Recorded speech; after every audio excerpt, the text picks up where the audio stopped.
Happy July, everyone! In this episode, you get to hear me and my producer, Marie from Your Girl Media, go over our June business lessons. I really liked doing this episode last time, and I wanted to do it again, but have a special guest. This episode is also being run on Marie's podcast, Your Girl, so if you like the business side of this podcast, you are absolutely going to love hers. It will be linked in the show notes, and I highly recommend you go and listen.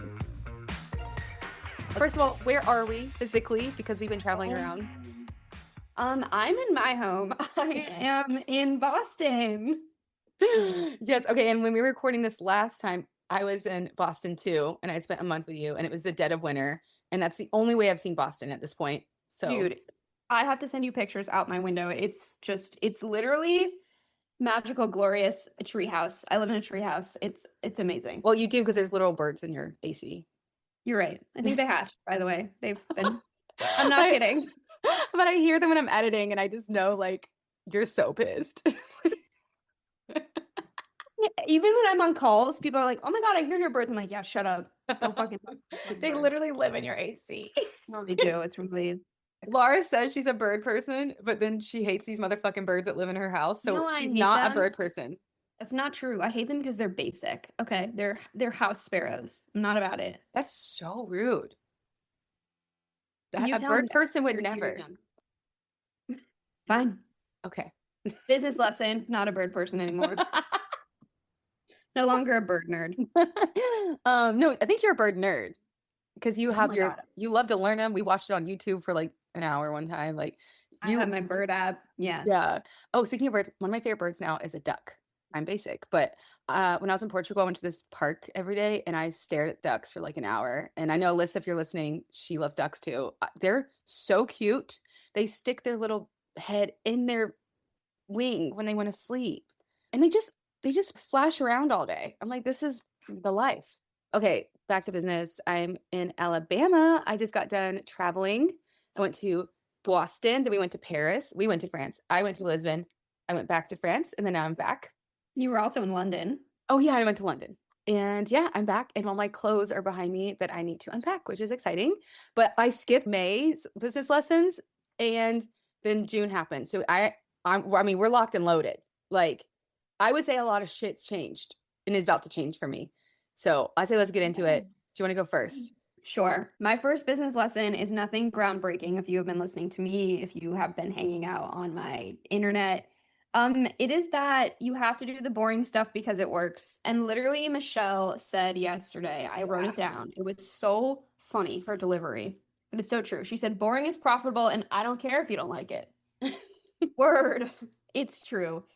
So I think I have known that for a long time, that the boring works, and I had to remind myself of it, and I did the boring stuff, and surprise, surprise, I feel like I made progress.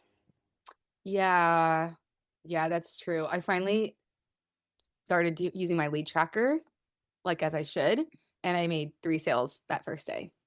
Crazy, right? So yeah, now I'm kind of obsessed with it. So I was like, oh wait, this is like. No, I look at mine every day. I'm like, bing, bang, boom. Yeah. What's going on? I've got little color coded things. I've got, yeah. Yeah. I'm now like, now that I know that it works, and I'm like, okay, this is fun. But also, yeah, you have to do the boring stuff. That's kind of one of my lessons. A lot of our lessons are going to come from our business coach, Michelle. You should link that down below, by the way. Yeah, I'll link it. And she says, keep your blinders on. Don't fix what isn't broken. Because I think there was a point in May when both me and you were like, let's just fuck around and just add all this shit to our memberships. And like, let's just add. And she was like, what are you doing? Is there anything broken? And we were like, no. Is it working? We were like, yeah. So she's like, keep your blinders on. And boring works. Sorry to tell you, but you're just going to keep doing it. It's because the boring stuff worked that our little brains were like, ooh, let's do something that's like stimulating and fun. For why? We would just add on more to our business, and then it gets more confusing, and then we're not making as much money, and then we're just distracting ourselves. Also, sometimes maybe we should find something outside of our business to make more fun.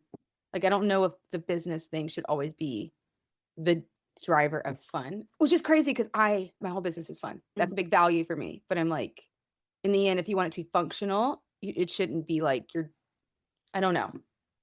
I see what you mean. Like, we need to have Yeah, like don't play around in what is already working. You know what I mean? Like go do a puzzle or like go find a hobby.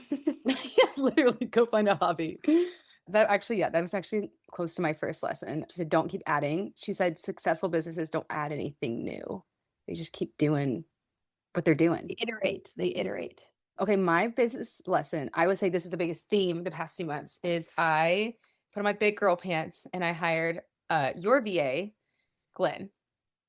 And Crazy. Glenn, if you're listening, holy shit, love you. Oops, I'm telling the whole world about you. And I know you're angry. I was talking about him this morning and I heard a little birdie tell me that he is a celebrity in the VA world. I I have gotten so many people to work with him. We have me and you got Same. Andrea to work with him. I got Jasmine, Casey. Rachel, JC, like just between This man needs a VA himself. I'm like concerned. I need No, to me have an too. actual chat with him to be like, are you all right? No, Like, that's actually too many uh, clients, and I'm only gonna bring him more. So you can't keep a secret as good as him, you know? yeah. Like, Okay, let's talk it's about Glenn for a like, second and why we love him. I hired Glenn because I realized, what am I doing? I can't do all this shit. And so, which is why we always hire VAs. And I'm not gonna lie, what's been really struggling for me is I actually have so much that I need help with. I just don't know where to prioritize. And then I ended up giving him like the most things I don't need him to do. May was all about that. I was just giving him things and then I would end up doing them too. I'd be like, do my socials. And then I would also do my socials. And then I was like, okay, that's not what he should be doing. And then I figured out he does really, really well with like just like big ideas. Like he understands like the big stuff. So he's like gonna help me with my funnel. He's gonna be doing admin. He's gonna be doing like my email marketing, da, da, da, all the shit that I don't want to do. Like, for example, he found all these technical back end system stuff that I never asked him to do. And he was like, here's how this works. And I was like, you are a fucking angel. So I'm now realizing on month 2 how to utilize him. But he said this is very, very, very common when people hire VAs. They hire them and they don't know what to do with them. And he actually just created a free guide on like how to do this. So I will leave that in the show notes of how to figure out what to prioritize. That's my biggest lesson as I hired him without knowing how to use him. And I'm slowly figuring it out. I'm going to double down on what I'm good at. But then I want him to do all the stuff that is Chinese to me, which is back end, which is systems, which is admin, all the stuff that makes my skin crawl. So that's why I love Glenn, is that he's just very proactive. I think that's what it is. He's very proactive. And he's the one who was like, you need to be on top of your lead tracker. And I was like, yes, sir. And so now he's tagging me. He's like, hello, what's going on with the lead tracker? He created an entire thing on Notion for me, an entire world on Notion same. for me. I now have a system. I love Glenn. I love Glenn. So that's my biggest business lesson is I hired him before I was ready and we're slowly figuring it out, but he's the shit and he's very patient with me. Yeah. He is. He is. I agree. He is very like, oh, here, we're gonna do this thing, Laura. And I didn't like, we're gonna do this thing because this is gonna help you. And I'm like, yeah. Okay, cool. Amazing. And then he's like, oh, by the way, I did this thing and this thing. And I'm like, yeah. Uh-huh. I agree. I feel like, yeah. I feel like some people hire VAs and they're having to like walk them through, coach them. And I feel like it's the opposite. I feel like He's like teaching me he's like telling me what to do. And I'm like, yeah. I love it. I told him he should be an influencer. Literally. I said, I That need is you so to figure that out. And I need you to be an influencer. Oh my God. I was talking to him yesterday about doing UGC. He was like Oh, interested in it. And I was like, oh my God, I'll tell you what I know. Obviously, you need to talk to Maddie about blah, blah, blah. But I think that'd be great. oh, he's like everyone needs to go follow him on Instagram. Right? I'll link it in the show notes. But he He's is the, just so good at socials. He's so good. I can see his business turning into something like that. I know. Glenn, what's next for you? Because I don't think you'll be VA forever. You know, like I No, feel like there's something else. and then we'll all cry, but you need to do what's best for you. But Totally. we'll And cry. hire a VA to do what you're doing for us. You know what I mean? Yeah. But also what's crazy is he's teamed up with my social media manager now, which is a whole nother lesson, Rachel Perry. So we have 2 motherfucking powerhouses working together. I just feel like something magical is going to happen right there. So that's my business lesson. I hired Glenn. Actually, I'll talk about this in my next lesson, but I've created a little team, which is kind of crazy in the span of a month. And I'm super happy. And it just happened kind of overnight. And we're doing it messy. We're hiring messy. And I'm hiring the right people because I always hire within my network and I love it, everyone in my network. So it wasn't that hard at all to hire. That's my lesson. Okay, I'm not sure if this is really a lesson for June, but it's something I'm carrying into July. We're gonna start treating our businesses like real stores. Oh, how did you hear about that? That was Michelle. Yeah, we were on the same call. Oh. Okay, continue. It's right there. Um, Yeah, you wouldn't walk into a real store and be like, "Hey, so I saw your price online and I just no. Can we do it for like, can we do this much instead?" They would probably literally be like laughing in your face. They would be like, no, I'm so sorry. We can't be doing that." You wouldn't walk into a restaurant and order something and then be like, "Oh, sorry, well, I didn't want onions on it, so can I get it for $10 cheaper?" They would be like, mm, "No, sorry." Like, mm. we're all okay with that happening. Every single person listening to this podcast would walk into a restaurant, and if somebody said, "Sorry, like, I don't want one thing on it," and the price stays the same, we would all be like, "Okay, yeah. Yeah, Hello, why I'm aren't not we gonna doing the same haggle. thing?" That's so true. Like we're both running businesses, but yeah, but when it's on the online space, suddenly everything's like arbitrary. Yeah, and that's what Michelle was talking about. She's like, the rules of the online business are so what the helly. Like, there's no consistency, and and people just treat it so differently because they're like, "Oh, there's this one person I know who does this thing. Maybe I could ask her to do it for me for a discount." And it's like, bro, you wouldn't walk into a store and ask for a discount on something. Yeah. Yeah. Yeah. And that's kind of a fun like exercise. Like imagine what your business storefront would look like. Like what would it actually feel like, look like, and what would the prices above your head when people talking to you when they're ordering? Like if they're like, okay, I want to order 3 months of email marketing, you say the price, and then I'm like, no, can I do it for 2,000? And you're like, the price is above my head. Does it come with this? Does it come with that? No, No. it's right. Yeah.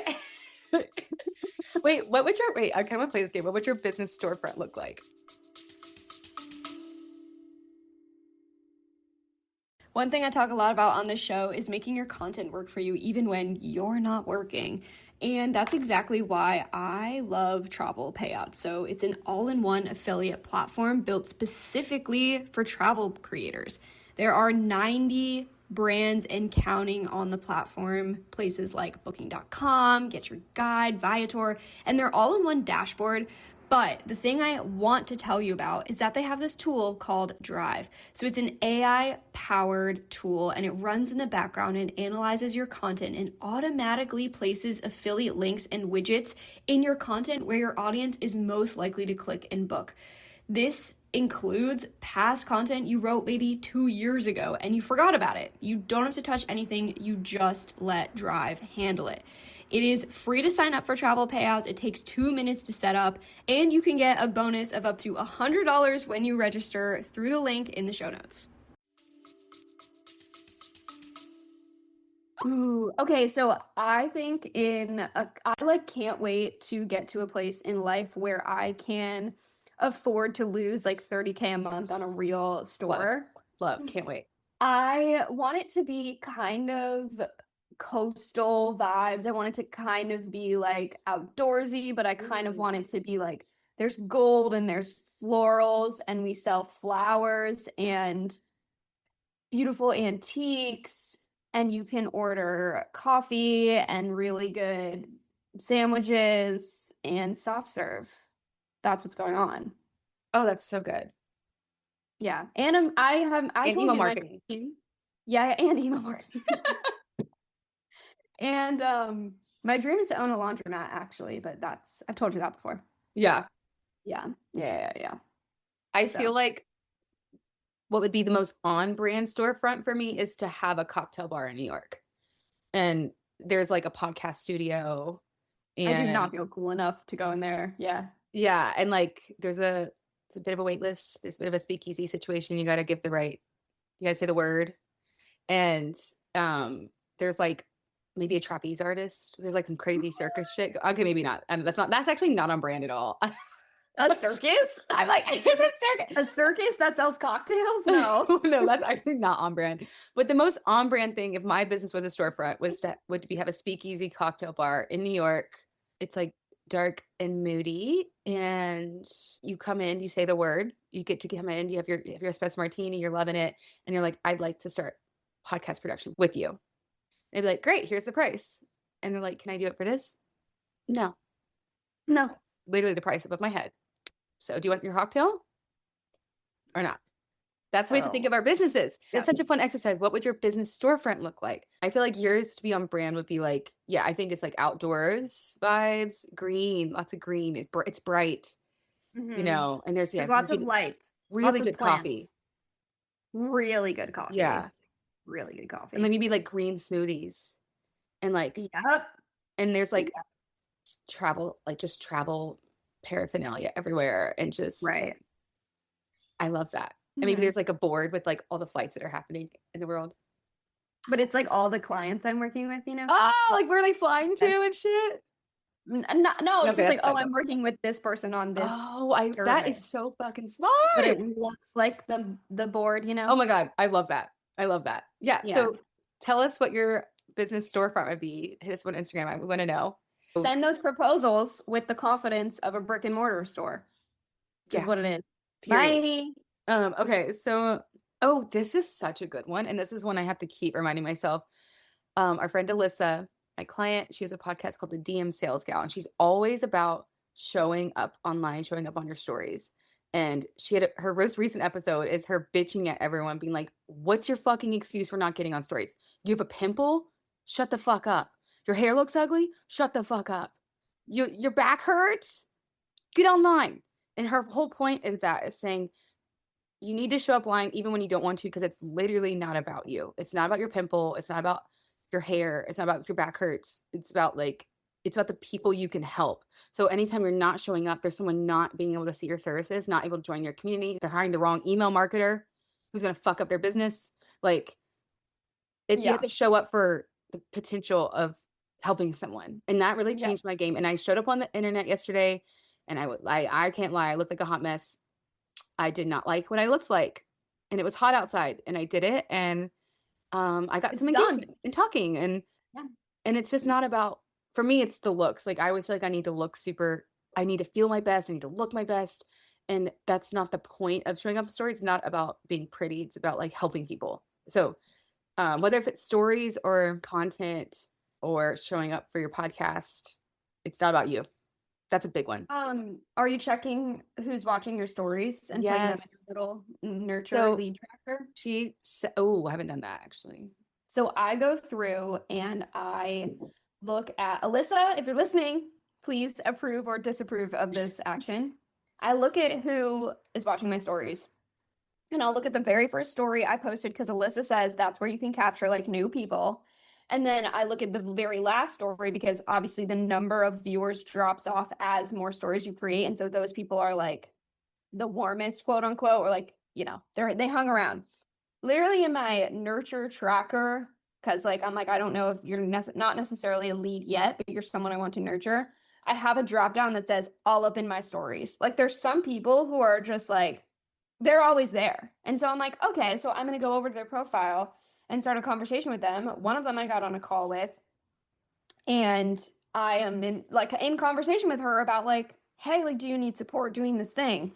So they're sticking around your stories for a reason, and you should have Glenn go look at who those people are to add them to your list. Yeah, that's so good. I haven't added them to my lead tracker, but yeah, they are leads. Nurtured. Yeah, especially if they're like repeat offenders, you know? Repeat offenders. That's so true. Yeah, and like her argument is that, yeah, whoever is at the end of your stories is your warmest lead, and it's okay if people drop off, because like it shows you who's actually interested or wants to be nurtured. So your stories, I mean, stories been a huge part of my selling point. I have stepped away from really DMing people and cold pitching, and what I do is I just lead them into my world, and then I'm selling through my stories, and then I'm looking at who's looking, and then I'm nurturing, and then that's kind of how that shit's going. And it's so much more fun. It's less gross, because I'm selling on my stories. I'm allowed to sell on my stories. I'm allowed to be salesy there, but my DMs are not salesy, because I'm just having fun in there. And then I'm kind of waiting for the ask to see if I should move them anywhere. So that's kind of been working for moi. So that's my lesson. What's your next one?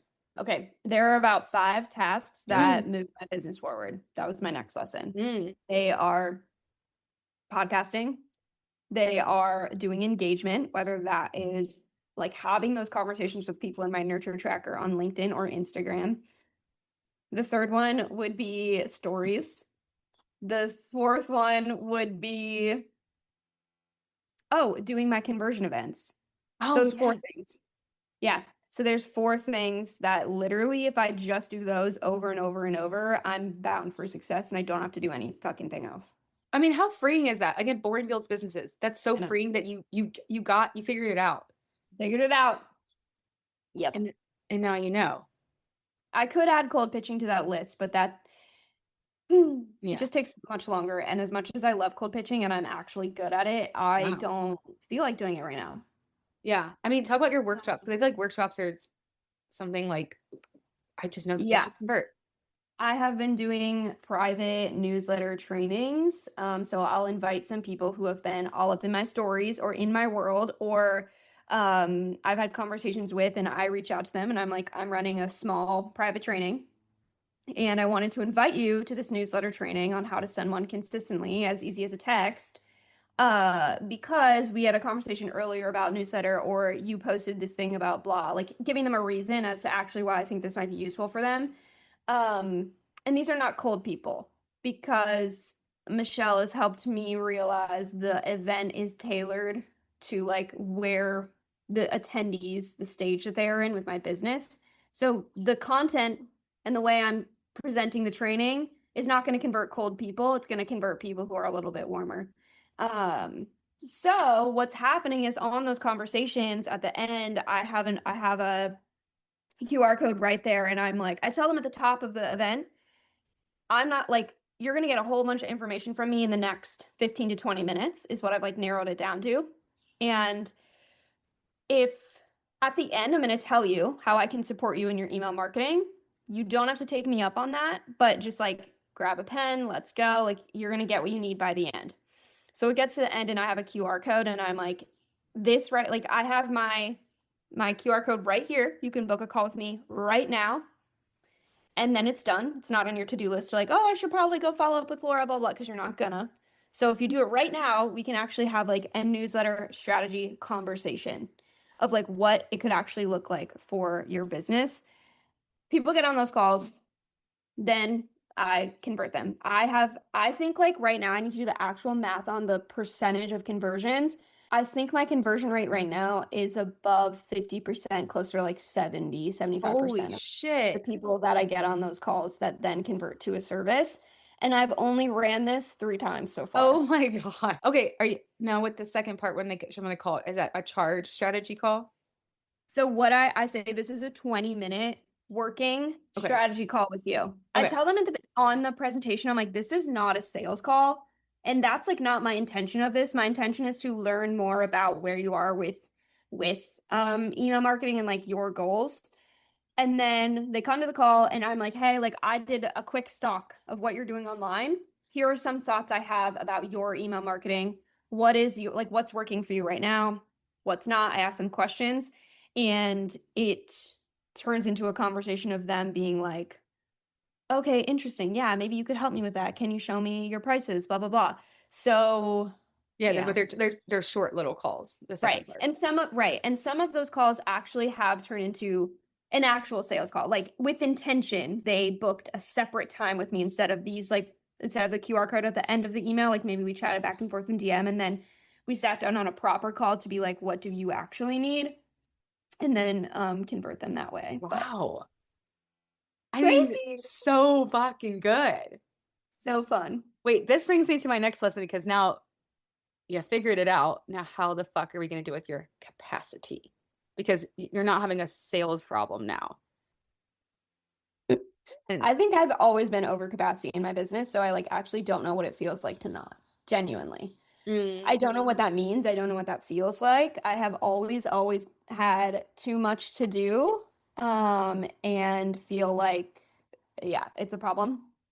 So the goal with these trainings I'm doing is to find clients who like the one-off projects are great. love. I love doing them. I love getting the case study, the transformation, the testimonial, and the cash injection from doing them. But that's not helping me hit like my long-term goal of wanting to do more retainer email marketing work. But I know that continuing to do these trainings and having these short conversations will turn into someone who does. Yeah, more retainers. And like I said, I've only done 3 of these trainings, so it's not like that's all the data I have so far. I will have more data as I do more of them. Yeah, I also think you need to figure out some sort of incentive for the retainers, because I think you and Andrea have this issue where like there's so much front work and then it's kind of done. And you're like for her, it's like website. It's like, oh shit, well, I Yeah, have my website, so it's like, oh, now I have my email set up. we do. Now how do Yeah, you compete with the VA that could run the email? totally. That's a great point. I think a lot of the time explaining to them like it's not gonna happen, like you're not gonna get the results you want if you don't do it consistently. And if some people want fucking nothing to do with it, I literally just had a voice message this morning with someone who said, I have zero interest in learning the education of educating myself on this matter. I just want to hire somebody to do it. I'm like, okay, cool. If your your VA can go and Google these things. Anything that I know, you can find on the internet. That's straight up true. How do you think I learned it? But you're not gonna. You're Yeah. not gonna, your VA, you're not gonna go tell your VA, go spend 10 hours this week learning what I should be doing in email marketing. They're not gonna do that, nor would maybe they don't have the strategy brain to understand what this is doing. So it just, yeah, it comes back to me having clarity in my messaging to them that this is something that, yeah, you could go and Google it and figure it out and it would be fine, or you can work with someone who is going to like I know what's going on in your business and I can help you make it convert. Yeah, I would just lean heavy on the strategy part. Yeah, do you want someone just to run through the motions into your email, or do you want it to convert? That's up to you. And if you want it to convert, then yeah, we're doing a retainer is what's best. But I can get you set up. Totally. Can I brag about you for a second? Sure. Can I let people know that you work with Lexi Limitless? For like 5 years. Yeah. You do the emails for one like the top like a really, really, really big travel influencer. Yeah. And her name's Lexi Limitless. I literally just watched like all of her videos at the airport yesterday because she's so Which good. ones did you watch? I watched her surviving in the Amazon Yeah, that's crazy. That was documentary. tough. And she was like, why am I doing this? And then I don't know why. She's been on like I'll tell you what I can tell you. She's been on some survival sort of stuff. And I don't know why. She's never done it before, but I'm like, all right, girl, are you all right? it's just crazy. Like you do her emails Yeah. and her Sometimes YouTube stuff. I do. Yeah, I do actually. I write her YouTube scripts. Yeah. Crazy. It is crazy. Literally, this is why proof everything on the internet is fake. It's a little That's me Laura.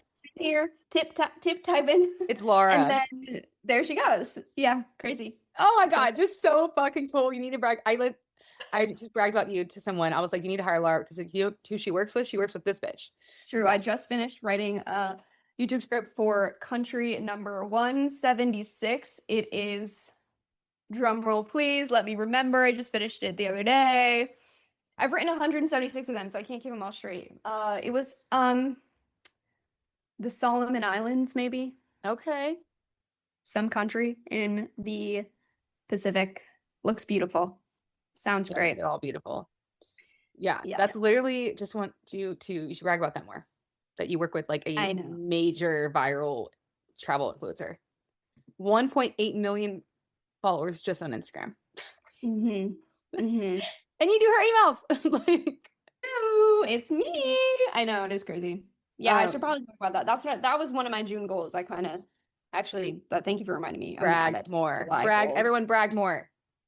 Brag more. Because like I said before, I don't think I realize I'm doing cool shit. And then I tell somebody else and they're like, that's really cool. And I'm like, it's just like my everyday, you know? Yeah.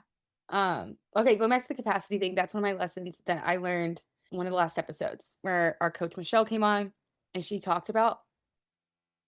said that we're using the word scaling wrong, which is embarrassing because my whole podcast is about scaling. So embarrassing. Scaling Scaling is increasing your money and decreasing time. But we've been kind of thinking at business, like just increase your money, increase your money, increase your money, which we're technically doing, but we're not decreasing our time. And so she's like, it doesn't fucking matter how much you charge. It doesn't matter if it's profitable. If you literally don't have the fucking time, that's not scaling. You're just growing. And so I'm at this point in my business where I'm going to grow until I can scale. And she said some businesses don't have to scale, but like you're not scaling if you just add more money.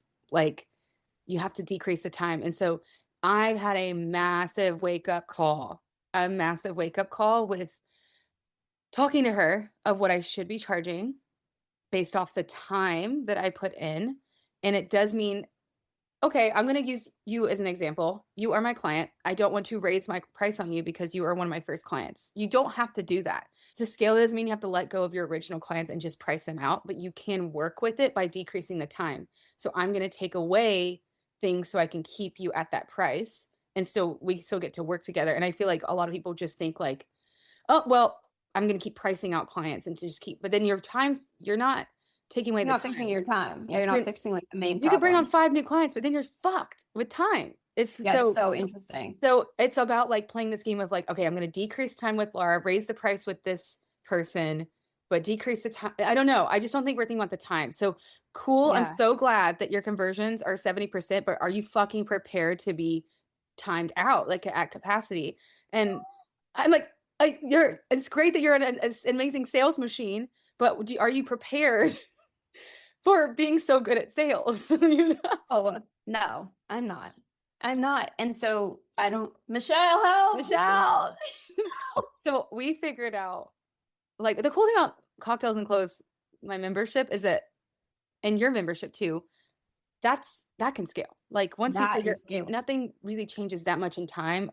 It's a numbers game versus these one-on-one clients. Like you really have to be careful about the pricing and making sure you're actually pricing accordingly, or otherwise you're fucking yourself over. So my prices are, the next monthly lesson will be very interesting. I have my 2 dream clients, besties that want to work with me that I have just been waiting for years to work with. But the point is the price needs to work accordingly with my capacity. I need to be prepared for them to say no and be protecting my time. I really need to prepare myself for that because they could be like, no. And I'm going to be like, okay. And just keep in mind where you are right now. Like you're okay if they haven't signed right now and you're okay. So if they don't, okay. I know. Oh, sorry. Can I wrap in another lesson? Devry, our friend, she was like, you're running your business off legacy. She was like, the way you're pricing, the way you're working is based off like how long you're working with people and the emotional ties. And that's not really good for business. Like she's like, it's fine. Obviously I have really deep connections with my clients, but like this exact example, I want to work with these clients so bad because I love them and I would just fucking love editing their podcast. But if I go off that emotion, I'm going to underprice myself and fuck myself 6 months from now. I need to remember just business is business. If you're a brick and mortar store, you're sending an updated invoice for the new year. This is what it costs to work. It is. And it's just like, and if they're like, no, well, they should have signed on in March when we had that sales call because you could have gotten that March sales price. You didn't. You could have caught me when I didn't know what I was fucking doing. But now I have a coach and she told me my real pricing. And it is what it is. That's my shift moving into July is I just need to step into my authority and into my brick and mortar business and not my emotional legacy. I fucking love you, want to work with you. Oh shit, I'm fucked 6 months from now. I think in one of your Cocktails and Clothes journal sessions, maybe I'll make like we should make like a little a Canva board of what our brick and mortar store, like the things inside of it. And then we could like put it on our desktop or somewhere where we can remember like that's my store, you know? I'm going to add that to the events. That's so cute. I think that'd be fun. Yeah. So there's going to be some big moves happening. I think the next business lesson, so much will have changed. I am moving back to California within the next like month or 2. I need to be making 20K months. And we've worked backwards on what that means. I need to be charging. I just don't have room to do that legacy pricing. Yeah. No, don't do it. I want you to remember that like the people I know it's hard, emotions. I really do. I really do. The people in your world who you work with are also business owners, and they, out of anyone, understand that you're a business owner and then this is what has to happen. This is this is the facts of it, you know? Yeah.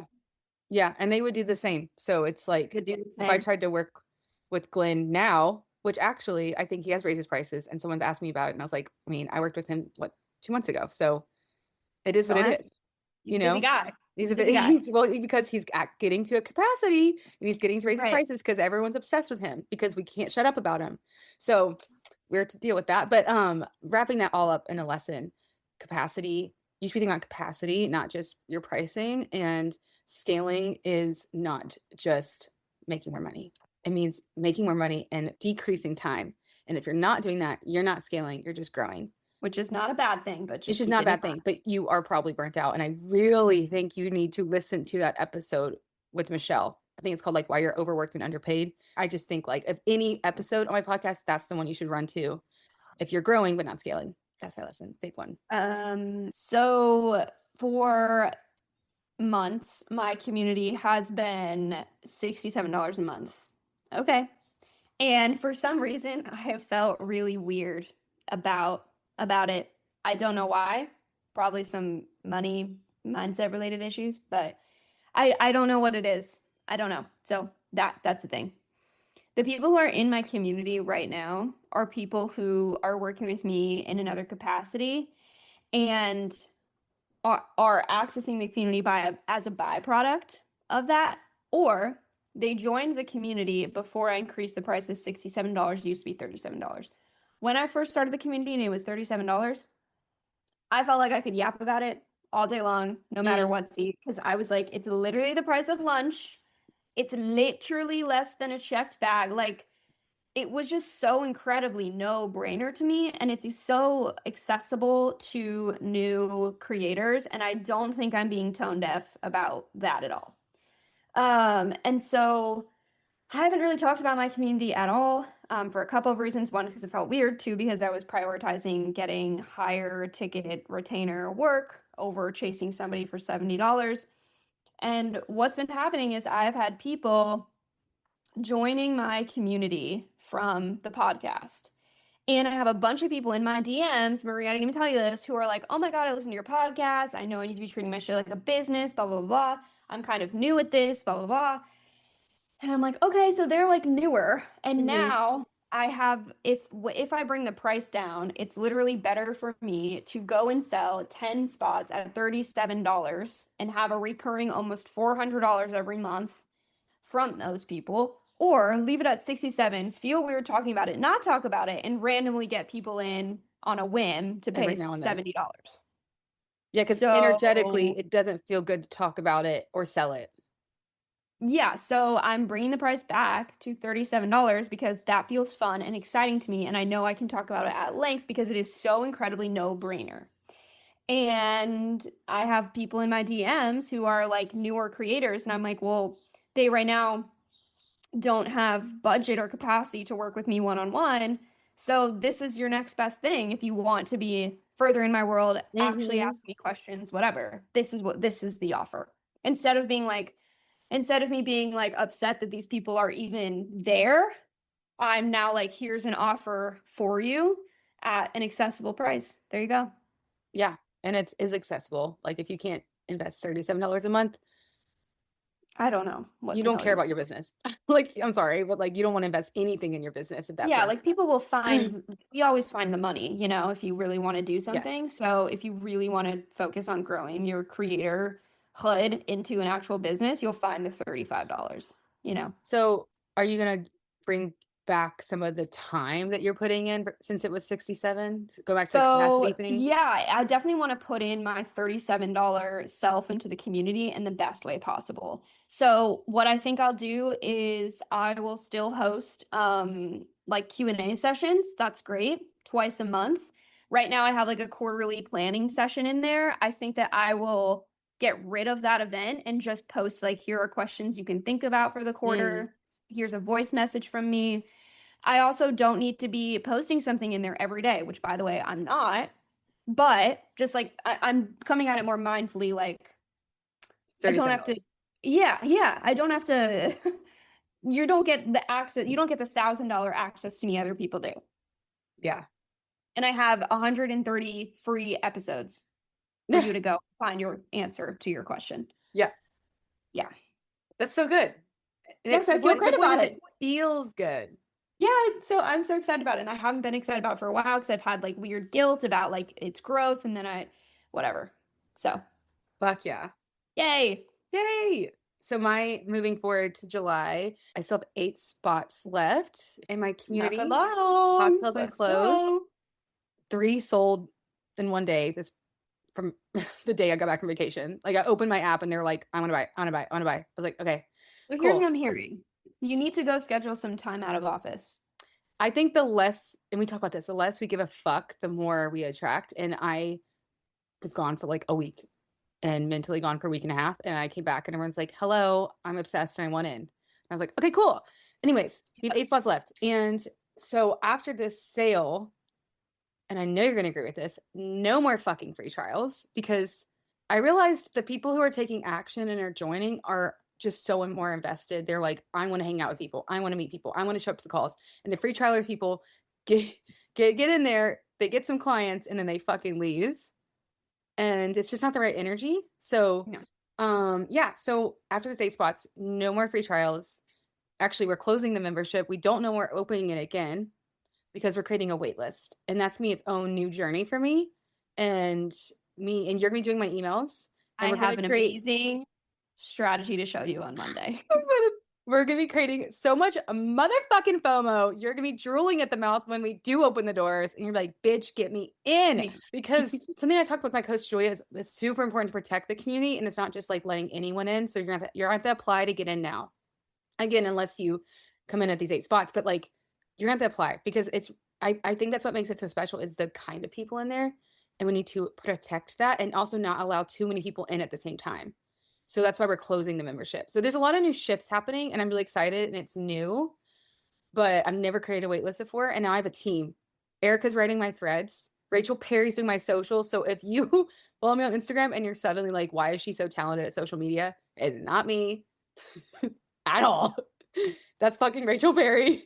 Glenn is helping me with my funnel. You're doing my emails. And then I'm eventually going to be hiring Liv, who did the DM sales episodes ago. She's going to be running my DMs eventually, probably like in a few months. So I actually have a motherfucking team. So we have really good game plans coming up. I'm super excited for July. I think July is going to be a crazy episode. I'm excited to hear it. Oh my God. So many exciting things coming. Holy shit. Yeah. And then I moved back to California and we went to a road trip. It's going to be so exciting. Oh yeah. That's going to be so fun. I'm looking at a car. We're going to make a music video. Literally. I'm looking at cars next weekend. So. Girl, from like Craigslist or real life? No, like I'm going to dealerships and I'm driving them. Bro, put me on the phone. When I went to buy a used car, okay, I don't know shit about cars. Nothing. Don't know anything. I walk in. I'm so confident.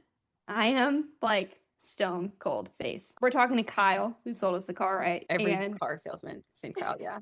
And he was like, oh yeah, like I can tell you know a lot about cars. Is this for you? Like blah blah. And I was like, yep. It was awesome. I was like, hell yeah. And Matt was with me too. And I was like asking all the questions and like it was just great. It was just like it was awesome. Pretend to be like a dude who knows a lot about cars. It was so fun. Okay, Laura, I wish you could do it with me because I'm gonna give golden retriever energy and I'm gonna I need you to get it together. Okay. For real. Because they're gonna like charge you more. But here's the thing. Here's what they don't fucking know. I don't give a shit. I just want 4 wheels. So that's exactly what you don't say to them. Oh. Because they're going to give you a piece of shit, Marie. No. I mean, like, I have no stake in any of these cars. I'm going for the lowest price. So I actually don't give a fuck. I'm not like, if I don't get a Range Rover, I'm going to cry. I'm just like, does it have 4 wheels? Can it leave a lot? Okay. I'm just stressing you out on your behalf. Please put me on FaceTime when you do this. I need you to also ask them if they'll do an inspection for you before you purchase the car. Okay. That's what you need. Because you don't want to buy something that they tell you it works great. You drive it off the lot. Now it's your responsibility. And it has this fucking problem and you've driven it 2 miles. Yes. Guys, help me. Why is this so hard? I just want a fucking 4 wheels that move. Like, I also really want to do email marketing for a female only dealership. There's anyone out Whoa. there. Whoa. So specific. If you know someone, that's crazy. Someone knows someone. Come on. Female, I would feel so safe at a female only dinner. Because I'm saying I had to go talk to fucking Kyle. No, Kyle. Kylie would be talking to you. And she's also a shark at sales, but it feels just nicer. And she wears like pink stilettos and Oh she's my God. oh my God. Maybe I should walk in like Shelby Sapp and be like, give me the fucking car of my dreams for $1,000 Right now. Do it. I'm gonna have to like really watch some Shelby Sapp videos before I go into this party Yeah, like and shit. binge them on your like on Instagram right Yeah. before you I need to turn on my like remember our alter egos? I have to turn on what's her name? Alex. It was mine. I need you to put on an outfit. Like yeah. We're not in our fucking chacos, we're not in our t-shirt. No, and you know sales. You can out sales Kyle. For sure. Okay, yeah, if it was I don't know. That's the thing. Cars are crazy. Like I don't even know what a transmission means. Oh my God. That's okay. I don't either. I just pretended I did. Okay, can we just before we go, can we practice? Sure. Am I Kyle? You're Kyle. Hey ma'am. What are we looking at today? Hey, obviously a car. Okay, so don't do that. So don't be a bitch. You can. Oh, okay. Let's keep going. I'll pretend you actually said that. Okay. Yeah. Well, you've come to the right spot. That's for sure. Is there anything specific I can help you find today? Are you looking for an SUV? Are you looking for a sedan? What are you I'm thinking? looking for a car, 18,000. I walk into a dealership, don't even have like an idea in mind, like, maybe I would like to drive a Toyota. Like, Oh no, dude, I'm actually so fucked. Can someone send me YouTube videos on how to do this? Oh my God, I will literally. Oh Laura, my God, fucking fly down to Alabama right now. Guys, walking. if you want to follow my adventure, I will not be posting it because I'm embarrassed about it. So you can't find out. I can't wait for the voice messages. I can't wait till like suddenly I just post, I have a car. Like it's like a fucking like 1980s Saab. They don't even fucking make them anymore. You can't get it fixed anymore. I'm like, I paid 50 grand for it. Such a deal. It's a good deal. I'm paying $1K a month for it. It's got 300,000 miles. If you want to watch this happen, I'll just suddenly post I have a car on Instagram. So follow me. Okay, well, good business lessons. Yeah. I'm gonna YouTube how to buy a car. Take advice from a woman. Okay, bye everyone. Come hang out in our communities. Come follow us on Instagram and follow us on Instagram and tell us what your brick and mortar business looks like. I'm gonna know. Bye. Bye, bitches. Just a reminder that you became a travel creator to travel, not to spend 12 hours in a cafe in Croatia, hunched over your laptop in total shrimp mode, wondering if your latest post is actually gonna hit. Knowing how to create good content and knowing how to run a content creation business are two completely different skills, and absolutely nobody is talking about it. Well, except me. The Travel Creator Business Plan is the only business building community in the world for travel creators who want to move into business mode and not chase the next shot mode. Every month, you get one brand new business system delivered straight to the community. You also get monthly co-working sessions and Q&A sessions, as well as a private community of other travel creators who are building real businesses. Courtney, one of our members, says, "You achieved more with me in 4 to 6 weeks than I did in 6 months with other programs. You gave me permission to chase not only what lights me up, but a business roadmap that matches my goals, not some cookie cutter process." And Courtney, I love having you in there. So if you are a travel creator who is done learning how to be a creator and ready to learn how to be a business owner, the Travel Creator Business Plan is for you. I'd love to see you inside, and I will leave a link to join us below in the show notes.